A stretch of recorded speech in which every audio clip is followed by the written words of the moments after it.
Hello, my name is Julio, and we're going to be doing the leadership position interview video. Okay, first question. What is your leadership style?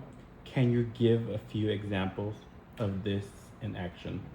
I like to believe that my leadership style is the democratic style. I like to incorporate many ideas of all my teammates before I make a decision.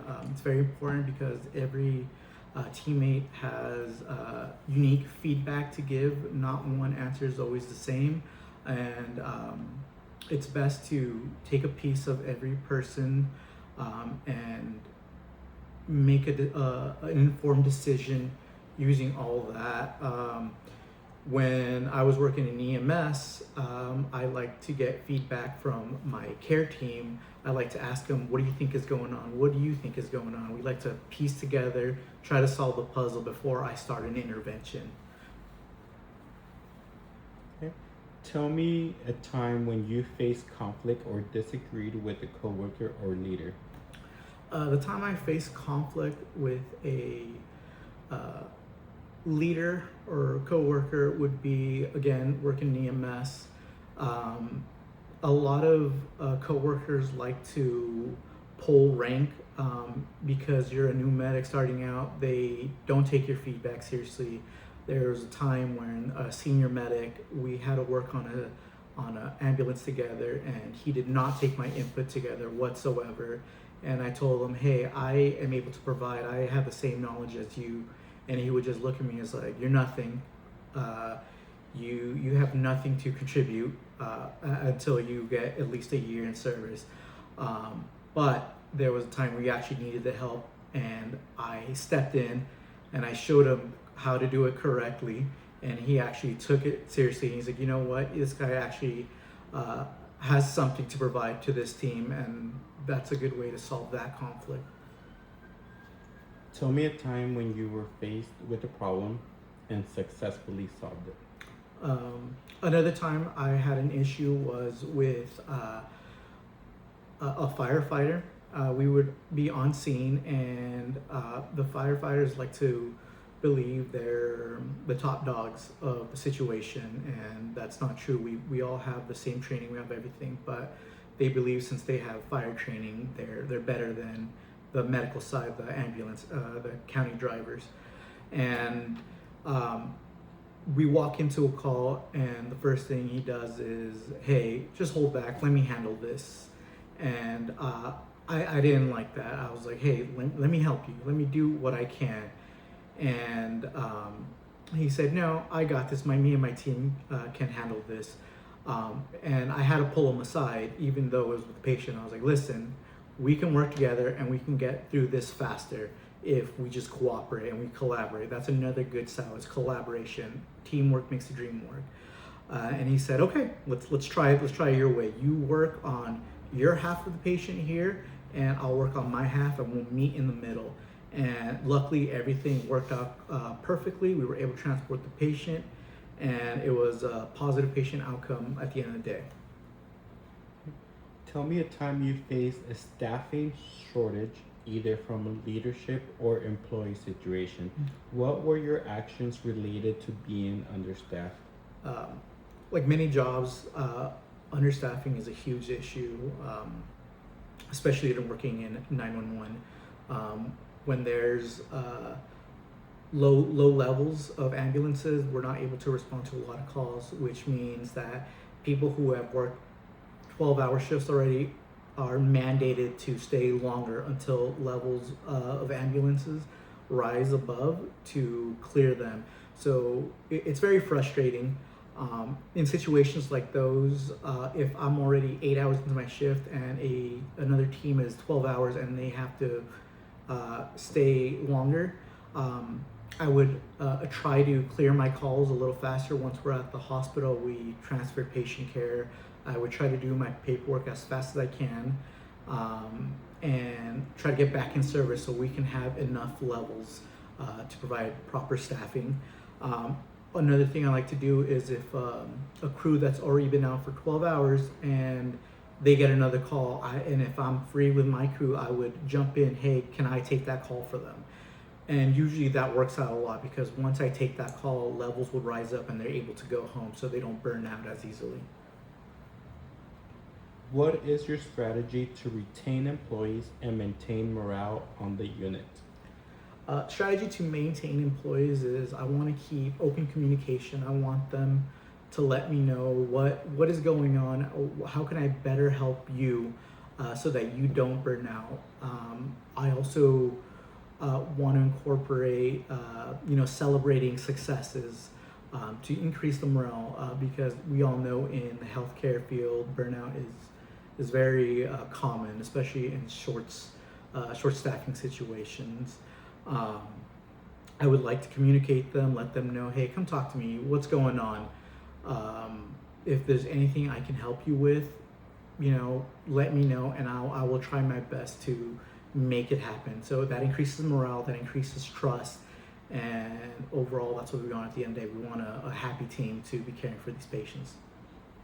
How do you offer feedback to employees?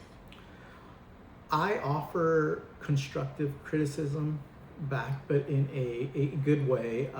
If I see a patient or a coworker struggling, I would let them handle what they need to handle with the patient, pull them aside, be like, hey, I noticed a few things. I don't want to be accusatory or anything like that. I just want to go over some things.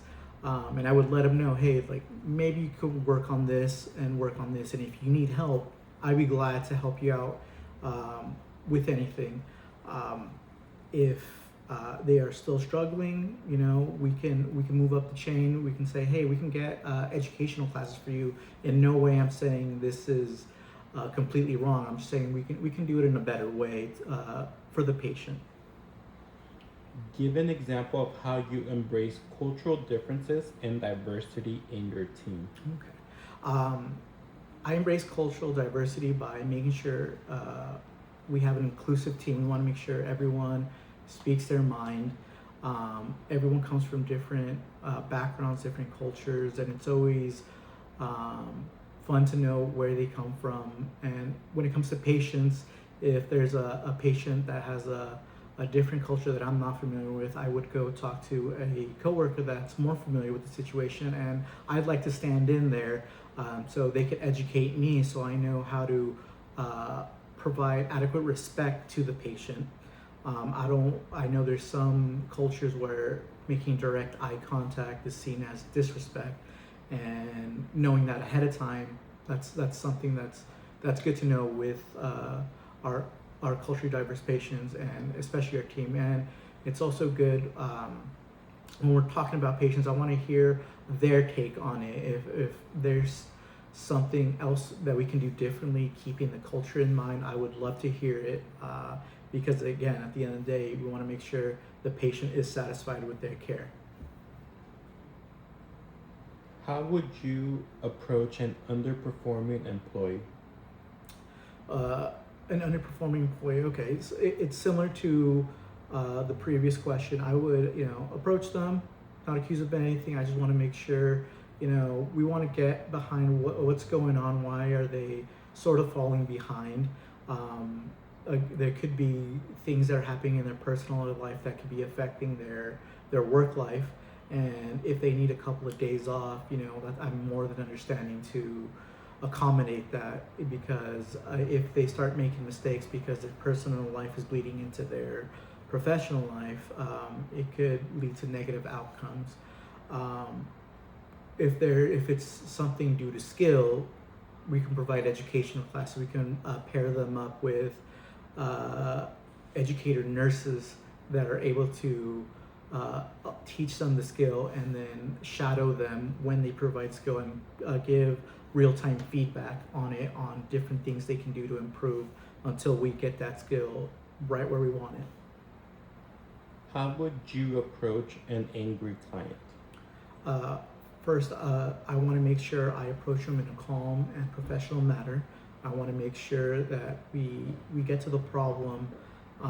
They're already feeling high emotions because they don't want to be in a hospital. Hospitals are very high tense locations, and no one wants to be there, especially patients who are possibly living their worst day of their life. I want to make sure I hear them. I listen to what they have to say. I want to show empathy,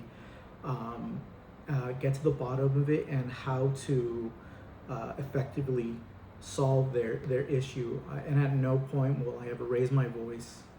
That's nothing you want to do. If you raise your voice, it becomes an argument and nothing gets done.